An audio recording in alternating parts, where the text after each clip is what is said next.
Dia, parce qu'il avait son marabout à Ngourane, c'est lui qui a fait le goudron.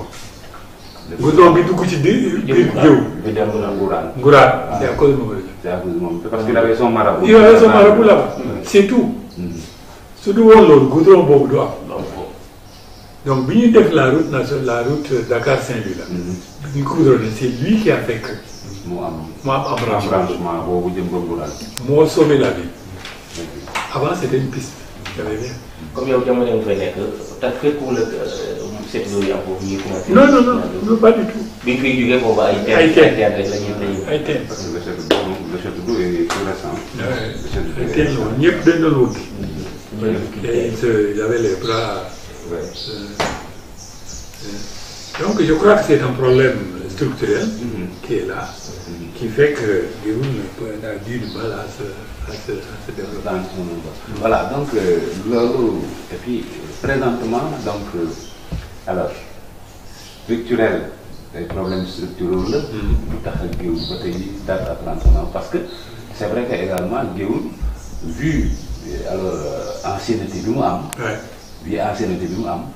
waroon nañu en ce moment-là alors wax Géoul wala ñu xool ko ci beneen statut boo xamante ne parce que on se rappelle que Géoul a été communalisé en 2008 seulement ci communalisation boobu.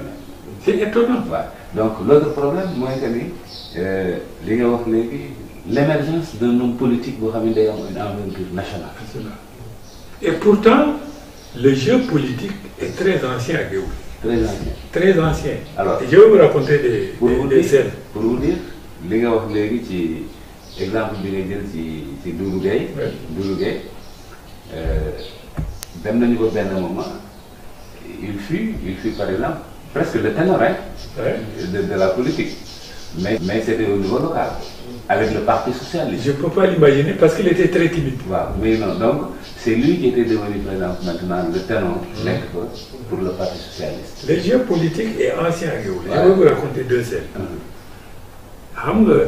Je vous ai dit que tous les responsables politiques étaient obligés de passer par Géoul parce qu'ils faisaient la navette entre Dakar et Saint-Louis. Et la route passait dans le village. Donc nous n'y sommes pas. Ensuite, au niveau local, je me rappelle les violences politiques. Je vous ai parlé des violences de Tournaté qui allait à Saint-Louis, et ainsi de suite. Et les affrontements entre les militants à Géoul. Il y avait un grand politicien qui gérait la SP. SP, les jobs là, près de la route là. C'était pas Aïdara. Le vieux Aïdara. C'est lui qui a postulé là-bas un premier poste politique pour la Géoul. Il avait un opposant qui était en Wolof. Alors les candidats du Wolof là disaient Narbi, est-ce que mon dit de Géoul? Qui postulait au Voilà, Aïdara, mais après il a migré à Kébémer. C'est un grand monsieur à Kébémer. Vous ne rappelez plus son nom? Non, le nom va me revenir. En tout cas, Aïdara l'a parlé. Mais il est devenu un grand politicien du Parti socialiste à Kébémer. Parce qu'après, il a bougé. Mais durant le jeu politique, les militants opposants lui reprochaient d'être un mort. Alors il a pris la parole. J'étais jeune, mais je me rappelle de ses propos. Il a dit, si je suis candidat aujourd'hui à Géoul, sama yaay moo ma tooñ parce que sama yaay moo nekk Géoul sama papa moo nekk naar mais sama yaay moo ma tooñ. Tu as vu? Donc le jeu politique était très sophistiqué à Géoul. Et les gens se mobilisaient, mais malgré tout, il n'y a pas eu un leader national Boudjang qui siège aux instances supérieures. Parce que le maire, c'était pas maire. Parce que je crois pas. Mais j'étais très jeune. Mais c'était une compétition en tout cas. Est-ce que c'était pas responsable du parti de l'époque, au niveau du Géoul, je ne sais pas. À l'époque, c'était l'UPS. Certainement, c'est l'UPS de Senghor. De Senghor et de Mamadou Dia. Mamadou Dia n'était pas encore tombé. Non. C'était les années 60, 61. Voilà. Et je me rappelle aussi de l'inauguration de la route goudronnée. Quand on a inauguré Senghor et Lamine Gueye. Senghor et Lamine Gueye. Ils sont rond-point boobu. Waaw foofu lañ taxaw. Puis ñu tourné la. waaw foofu lañ taxaw. kon Senghor mos naa ñëw jiw. Il était de passage. foofu la taxaw ak Lamine Gueye. Et puis mes parents m'ont dit ça c'est Senghor, ça c'est Lamine Gueye. Très bien. C'était pour l'inauguration. L'inauguration de la route. De la route goudronnée. Donc, ouais. Donc maintenant, ma question, ce qui me revient, de me revenir dans la tête toujours, moi, le point sensible là, je vais touché. Les géopolitiques, c'était très actif à Guéoul. Avec l'absence totale de personnalité qui instance suprême, par exemple, beaucoup les instances de décision pour pouvoir maintenant booster le développement. Voilà. L'ol moo ko tardé. Mais bon, je ne sais pas parce que mënu ma ko wax parce que demuma fa. Non. xaw ma lan moo fa nekk. Mais nous qui sommes mais à l'époque, voilà. Nous qui sommes sur place maintenant, nous avons et puis amène également notre petite idée sur les nga xamante ni moo fay am. Alors quelquefois on pourra faire la part des choses. Mën nañu def la part des choses. Alors maintenant là c'était l'orientation des parents ou les parents ils ont retenu seen doom yi wala ils ne croyaient pas trop à cela. Je crois que ñi jàngoon. ñi jëkkoon a jàng Géoul. Je ne suis pas sûr qu'ils sont revenus à Géoul. Ils sont restés à Dakar ou à Saint-Louis. Suñu dellusi woon parce que l'école de Géoul elle est ancienne. Elle est ancienne. Depuis les années, je ne sais pas, 50 ou quoi, je ne sais même pas. Elle est ancienne. Mais je ne crois pas que les premiers diplômés sont revenus. En tout cas, ils n'étaient pas là, moi, quand j'étais jeune. Ils venaient en vacances, les étudiants là. Et ils se promenaient, c'était une grande fête. Ils se promenaient, ils faisaient les toubables là, le long de la ligne de chemin de fer. Chaque soir, ils se promenaient. 5 km, ils revenaient. Et tout le village les regardait se promener. Est-ce qu'il y a une mémoire de quel Bon, il y a Mbaye Gueye qui était professeur d'histoire-géographie. C'était le petit frère de Djibi Gueye, directeur de l'école. Et il y a un autre qui est Fall, qui était devenu professeur, qui est mort aussi très jeune. Fall, il s'appelait Fall. Je me rappelle d'eux, étudiants, pour moi c'était les bons dieux, quoi.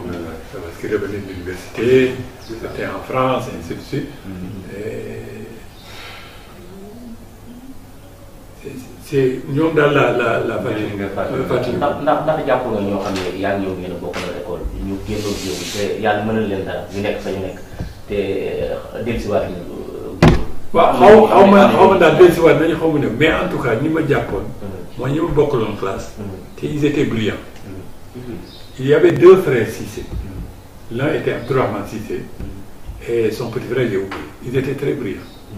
Après maintenant j'ai entendu qu'ils sont devenus ingénieurs hydrauliques ou quelque chose comme ça. Abdourahmane Cissé. Abdourahmane Cissé. Je me rappelle de son nom parce que ñun ñaar ñoo doon xëccoo place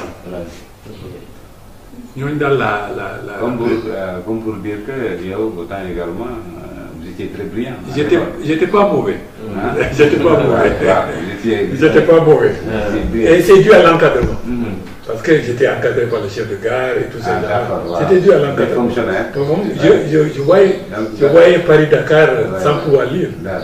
Donc c'est l'environnement. Comme daal ñu mën nañu jàpp ne sa njàng dëgg-dëgg Géoul nga ko def. Fondement. Parce que j'avais de bons maîtres.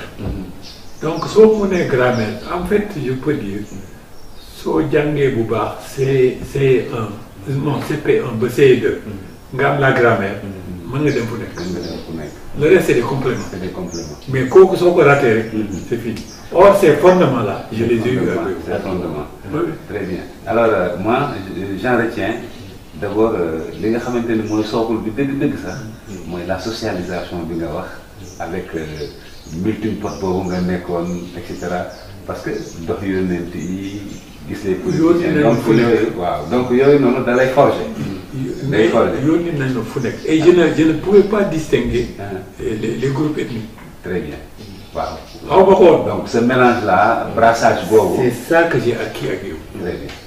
Maintenant, après vous êtes retourné au Jolof. Ouais. Alors, des études universitaires.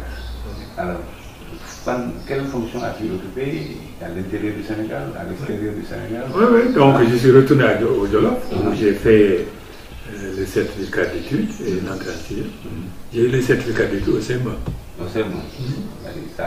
C'est une marque de brillance. Je suis parti au lycée fédéral de Saint-Louis.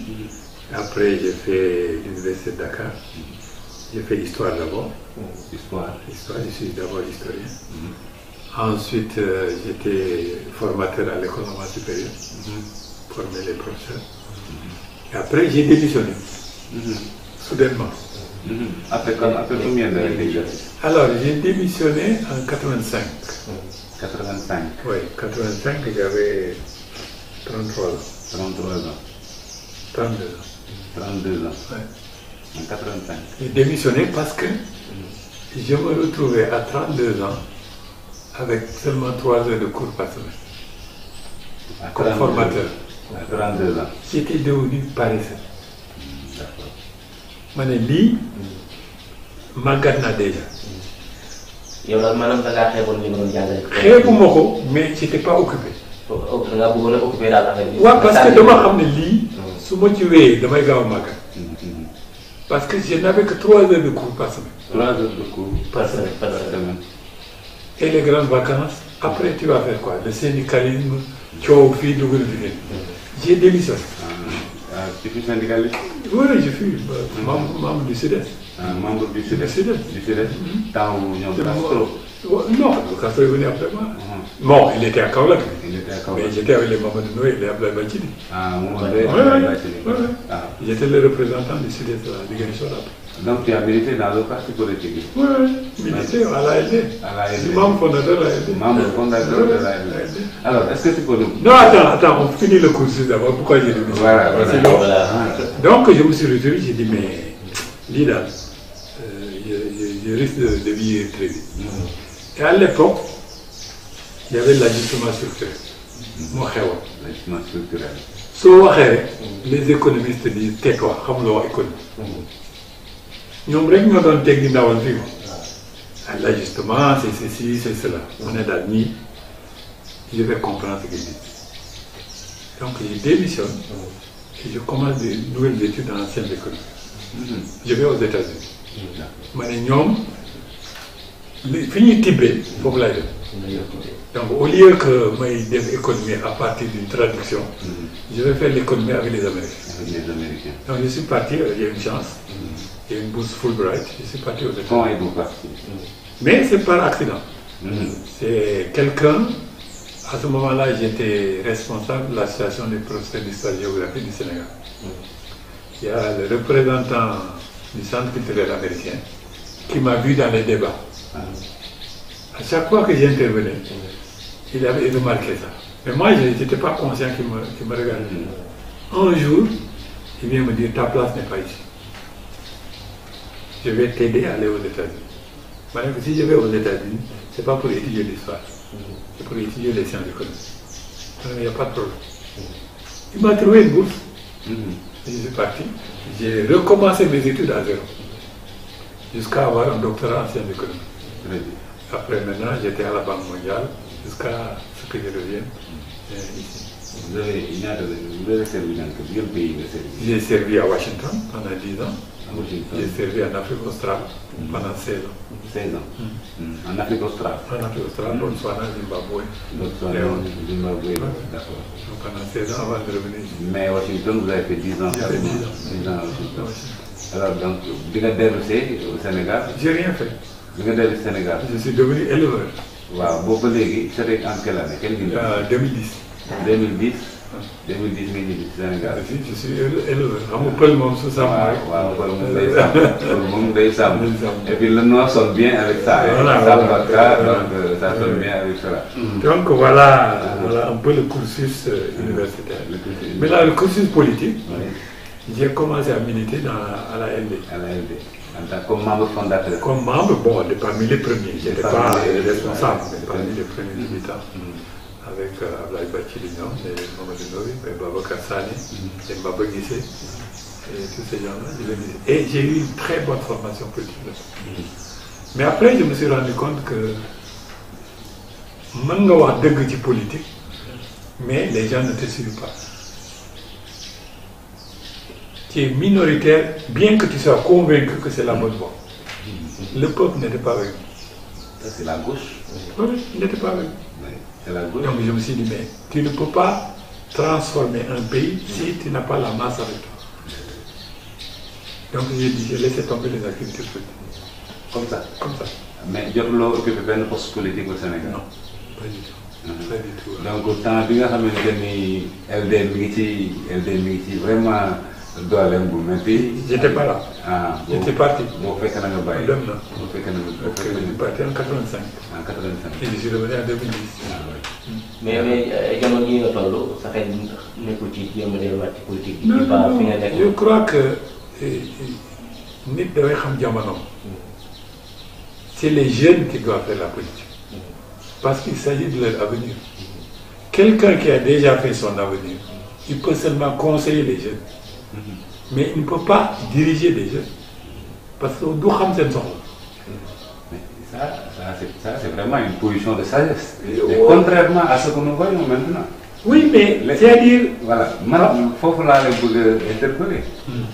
Ban vision nga am donc ci politique actuelle au Sénégal par rapport à li nga def et puis un peu partout même dans les communes les plus reculées day gis ni des personnes en âge avancé ñoom ñuy briguer les mandats de maire ñoo nekk di xëccoo sur le terrain et cetera. C'est pas ma conception. C'est-à-dire, on ne peut pas dire que les vieux n'ont pas d'expérience.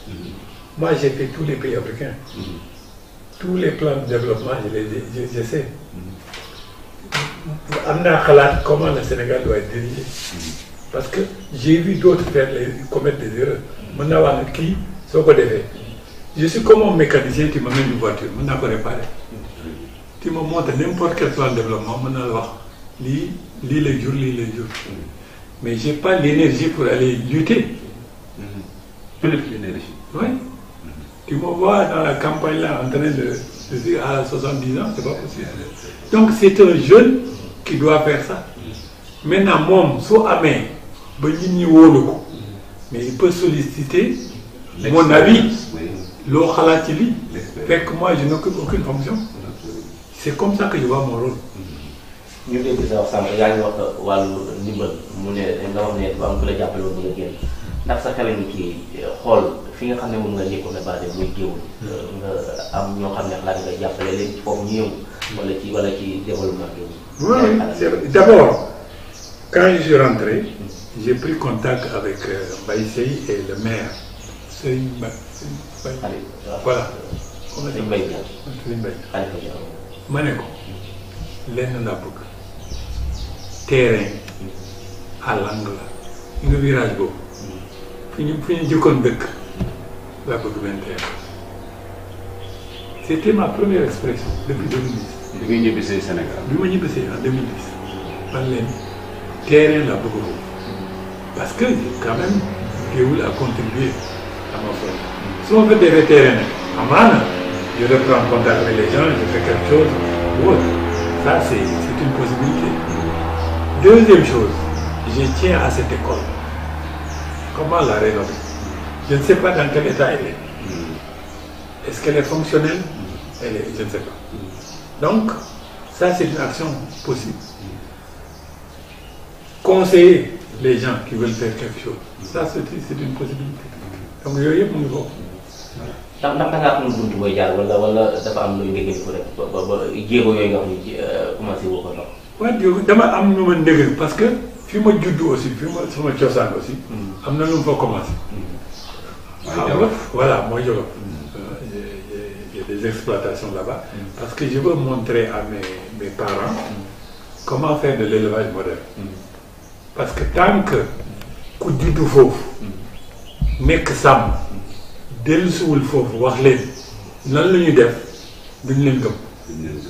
Si un autre urbain vétérinaire vient parce qu'il est urbain leur dire lii la duñ ko gëm parce que dañu wax ne kii du sàmmkat. Il faut un fils du terroir. Il faut un fils du terroir. Et je crois que ça c'est ma fonction. On peut parfaitement moderniser l'élevage et tirer des ressources à partir de cet élevage. C'est ça. Donc man par rapport ak maintenant la conditionnalité. Parce que nee nga bi nga ñibbisee en 2010 sa première impression moo doon d'abord acquérir un terrain. foofu nga xamante ne xam naa ne fa ngay gën a retrouver fa ngay retrouver tes marques. fa ngay retrouver tes marques. xam naa ne peut-être que moment boobu ba fekkoonte ne am nga ko fa. instant bi peut-être que y aurait des actions entreprises par Sambaka wala nangam nang. waaw kooku mën na am mais aussi man.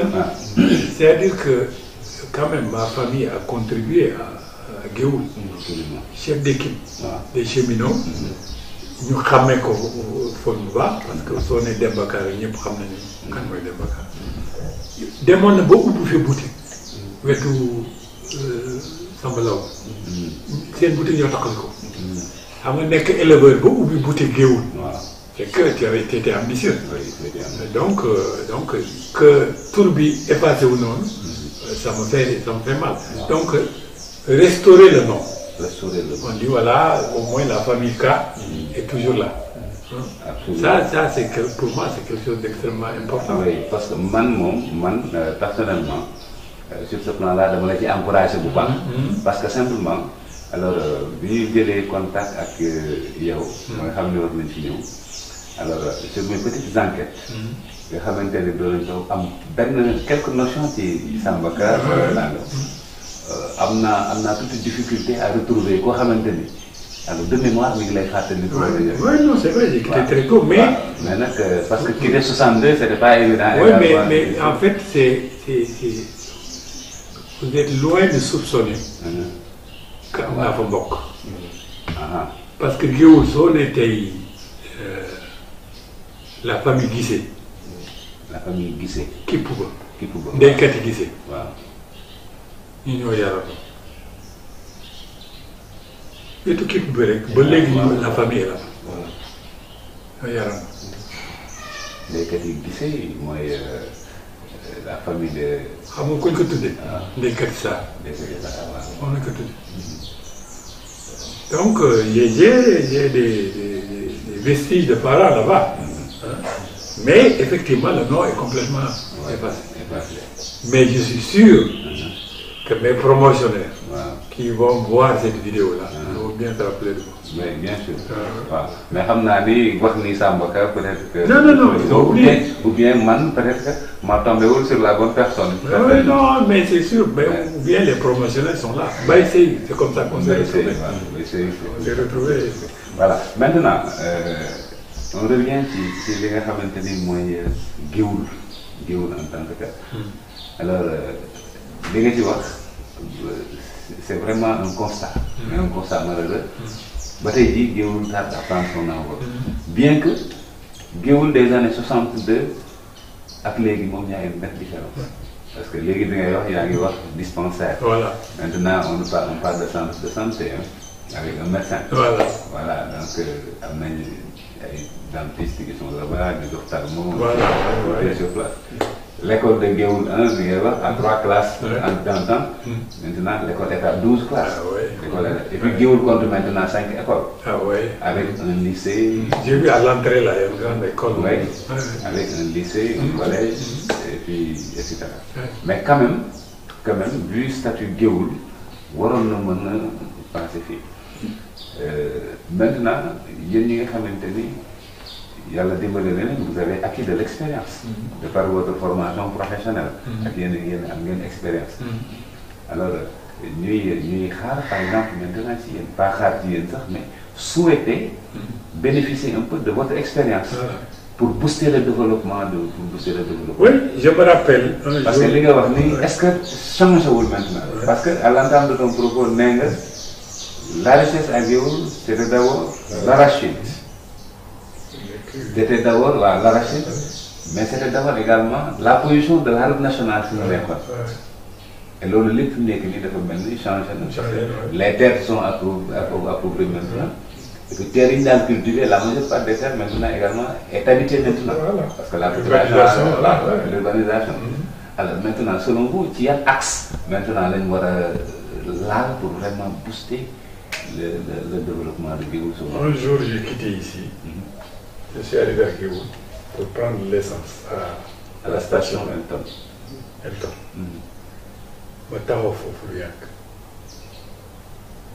Mais il m'est venu l'idée, j'ai dit, Géoul a besoin d'un dirigeant visionnaire. Visionnaire beau, le temps. So béton, goudron, Géoul, l'ompoule, ou dég, tous ces trucs-là. Là où venaient les produits maraîchers. Là. Oui, halieutiques, oui. Goudron là, de wax mu piste. Pour me la dire, nga bëtt beneen mu jaar Ngourane ba mu laal Touba wala Darou Mouhty wala Njaañ d'abord Njaañ qui est à côté. Vous allez briser l'étreinte de Louga et de Kébémer. C'est le seul moyen. Vous allez prendre votre autonomie vis-à-vis de ces deux pôles. Parce que là, vous êtes étouffés. Les sorties, c'est là-bas. Kooku soo ko defee, le reste des gens de Géoul s'en chargent. Waaw mun a oui, comment mais maintenant parce que ça li ngay wax nii. J'étais là à la station Elton. J'étais sous Tali Diaro rek.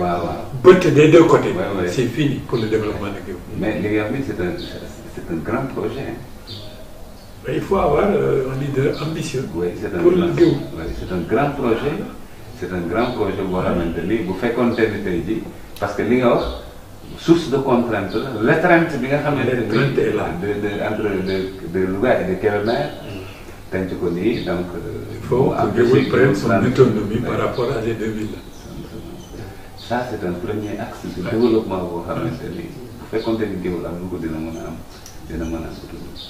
Alors mais maintenant ce leader politique là. Ce leader politique charismatique, visionnaire.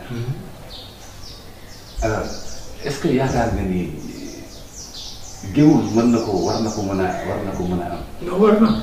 xaw ma kan la parce que je connais pas les gens. mais war na ko am parce que soo nekkee ci Carrefour. nga gis nit ñi rek. mais il faut nga yeewu. c'est pas possible. que nga bañ a yeewu. soo dëkkoon suñu gott gële ngay sàmm ci dans les campements à la rigueur mën naa wax ne xamuloo. même ces gens-là c'est des batailleurs.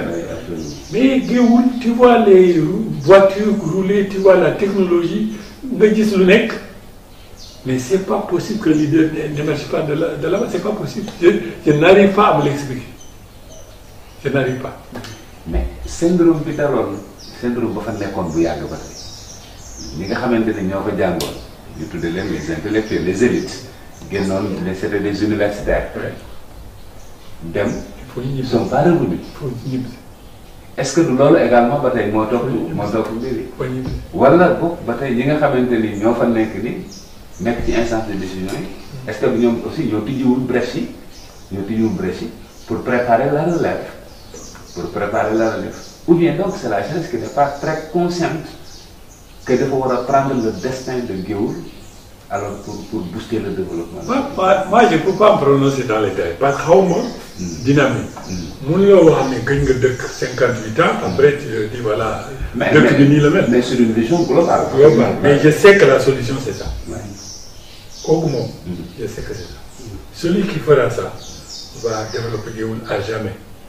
Donc yow le maire de Géoul vous connaissez pas. Oui, je connais, pas trop. Je sais qui c'est, mais pas trop. Donc vous n'échangez pas? Non, on n'échange pas. On se connaît, c'est mon voisin. C'est mon voisin. Bah, juste des relations comme ça de voisinage. C'est Baïsé qui nous a présenté. Vous n'avez donc jamais parlé? Non, ici on se voit, on sait. Mais on n'a jamais échangé sur l'avenir de Géoul. On parle d'autre chose. Mais avec tes pères qui sont là, comme avec Baïsé, vous êtes là, est-ce qu'il y a une échange sur on échange au téléphone. Bon, Baïsé il vient ici, donc on échange parfois. Mais idée, je crois qu'on n'a jamais creusé. On parle de souvenirs. parce qu'ils sont étonnés que j'ai eu cette mémoire. Parce que dans les noirs, des fois, il ne peut pas s'imaginer que j'ai retenu les noms de ces gens-là. Et pourtant, j'étais jeune. Mais donc, est-ce que donc maintenant, il ne faut pas, est-ce que vous l'avez maintenant, du moment que la localité, ça demande cela. La localité a contribué un peu à votre formation, à votre vécu, que vous avez commencé à réfléchir par rapport à ces points-là, pour amener votre touche. Oui, d'accord, mais on a des loyautés polygames. Là où je suis, le Dôme, on ne peut pas imaginer le potentiel qu'il y a là-bas et le retard qu'il y a. C'est-à-dire, tu vois quelqu'un qui a 200 têtes, comprimé aspirine ça, tout le et pourtant, il a des milliards de lui chaque jour. Comprimé aspirine pour sa propre. Pour sa propre. Taluku. Parce que moi, Aïnaga. Taluku. Comment transformer cette économie-là en quelque chose qui sert pas seulement le pays, la région. C'est des milliards que tu vois défiler là. Jarul sax ñuy béy chaque jour da ngay womat milliards ngeen doog moom ñëw fanaan ak milliards te xamuñu le milliard. Ça c'est l'économiste qui parle. Mais oui, je vois l'argent qui sort. Ñooñu c'est ça ma hantise aujourd'hui. Comment transformer cette économie rurale en économie moderne? Et ça va servir tout le monde. waaw comme na mun a ñu ngi wax dañu ci jeexantalu émission bi kon ñu ngi woon fii ci Dakar ak émission bi ñuy wax sortie et découverte ci kër Samba Kane ñu doon def émission ak moom sa souvenir ci Géoul lan moo la gënoon a marqué ci Géoul. benn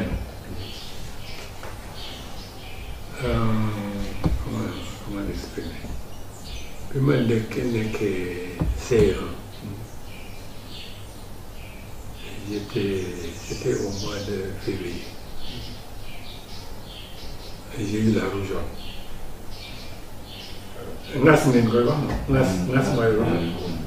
Alors, maître lui m'a dit, bon, tu ne peux pas venir tant que tu n'es pas guéri. Et à mon beau Nas, c'est presque le taux de mortalité était élevé. Alors, il y avait une amie de ma mère qui s'appelait Georgie. À cette Georgie-là, chaque matin après la prière, il venait.